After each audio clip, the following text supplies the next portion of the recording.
নমস্কাৰ, এই মুহূৰ্তত আহি পৰিছে সন্ধিয়া কিবা এটা গুৰুত্বপূৰ্ণ খবৰ আৰু এনেধৰণৰ খবৰসমূহ নিতৌ চাবলৈ চেনেল ছাবস্ক্ৰাইব কৰি ভিডিঅ'টো এটা লাইক কৰি দিব লৈছোঁ। আজিৰ সন্ধিয়াৰ প্ৰথমটো খবৰ, অবৈধ বেদখলকাৰীৰ বাবে আহি পৰিছে ভাল খবৰ। আল্লাহৰ ফেৰিস্তাৰ ওপৰত আহিছে বদৰুদ্দিন আজমল। বদৰুদ্দিন আজমলে 17টা উচ্ছেদিত পৰিয়ালক পকীঘৰ উপহাৰ প্ৰদানৰ ব্যৱস্থা কৰিব। 56 লাখ টকা ব্যয় সাপেক্ষে নিৰ্মাণ কৰিব 17টা ঘৰ স্থাপন কৰিব। লাইকোটা স্থাপন কৰিলে বদৰুদ্দিন আজমলে উচ্ছেদিত পৰিয়ালৰ 650গৰাকী ছাত্ৰ ছাত্ৰীক পঢ়া শুনাৰ দায়িত্ব লৈছে। বদৰুদ্দিন আজমলে ডাঙৰ সেৱা আগবঢ়াব। বদৰুদ্দিন আজমলে উচ্ছেদিত লোকসকলৰ বাবে আহি পৰিছে ভাল খবৰ। উচ্ছেদিত লোকসমূহ আছিল দবকাৰ যমুনা মৌদাংগৰ সংৰক্ষিত বনাঞ্চলৰ পৰা উচ্ছেদ কৰা হৈছিল। তেখেতসকলক এতিয়া বদৰুদ্দিন আজমলে 17টা উচ্ছেদিত পৰিয়ালক দিব ঘৰ। 17টা পৰিয়ালৰ পকীঘৰ নিৰ্মাণ কৰিব 56 লাখ টকা খৰচ কৰি আৰু তেখেতৰ সন্তানসকল ছাত্ৰ ছাত্ৰীসকলক 650গৰাকী ছাত্ৰ ছাত্ৰীক পঢ়াব, বিনামূলীয়াকৈ পঢ়াব। সেৱা আগবঢ়াইছে বদৰুদ্দিন আজমলে। বদৰুদ্দিন আজমলৰ এনেকুৱা পদক্ষেপ আপুনি কমেণ্ট বক্সৰ জৰিয়তে জনাওক।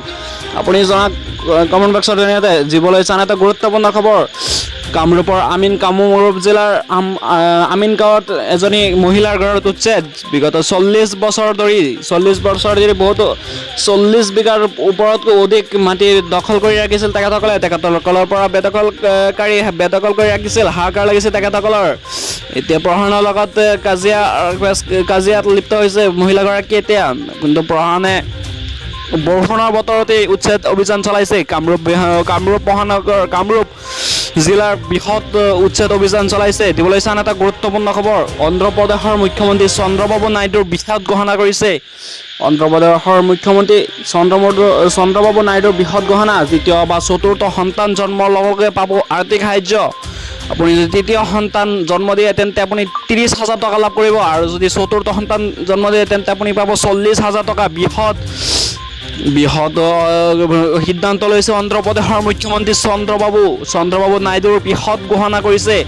অন্ধ্ৰপ্ৰদেশৰ যদি বাসিন্দা হয়, আপুনি যদি তৃতীয় আৰু চতুৰ্থ সন্তান জন্ম দিয়ে, তৃতীয় সন্তান জন্ম দিলে 30,000 আৰু চতুৰ্থ সন্তান জন্ম দিলে আপুনি 40,000 টকা লাভ কৰিব। এনেকুৱা ধৰণৰ মন্তব্য কৰিছে। মুঠৰ ওপৰত জনসংখ্যা বৃদ্ধি কৰিব লাগে অন্ধ্ৰপ্ৰদেশত হিন্দুৰ জনসংখ্যা বৃদ্ধি কৰিব লাগে বুলি মন্তব্য কৰিছে চন্দ্ৰবাবু নাইডুৱে। আপুনি কমেণ্ট বক্সৰ জৰিয়তে জনাওক কি দেশৰ জনসংখ্যাৰ জনপ্ৰব্ৰজন বৃদ্ধি হ'ব আপুনি কওক। দ্বিতীয়তে দিবলৈ হৈছে আন এটা গুৰুত্বপূৰ্ণ খবৰ, দেশৰ শিক্ষাখণ্ডত শোচনীয় অৱস্থা হৈছে। 2015 চনৰ পৰা ভাৰতবৰ্ষত 148টা পৰীক্ষা কেন্দ্ৰত কেলেংকাৰী। শাস্তি পালে মাত্ৰ এজনে দেশৰ মৰ্যাদা ক্ষতিগ্ৰস্ত কৰাৰ অভিযোগ কৰিছে ৰাহুল গান্ধীয়ে কৈছে যে দেশৰ শিক্ষাখণ্ডত শোচনীয় অৱস্থা। 2015 বৰ্ষৰ পৰা ভাৰতবৰ্ষত 148টা পৰীক্ষা কেন্দ্ৰত হৈছে কেলেংকাৰী। যিহেতু এইবাৰ নীট পৰীক্ষা সৰ্বভাৰতীয় নীট অৰ্থাৎ মেডিকেল এণ্ট্ৰেঞ্চত কেলেংকাৰী, অৰ্থাৎ লিক হৈছে পেপাৰখন। লিক হোৱাৰ পিছত 21 জনক পাই দিছে আৰু কমেও শাস্তি পালে মাত্ৰ এজন লোকে।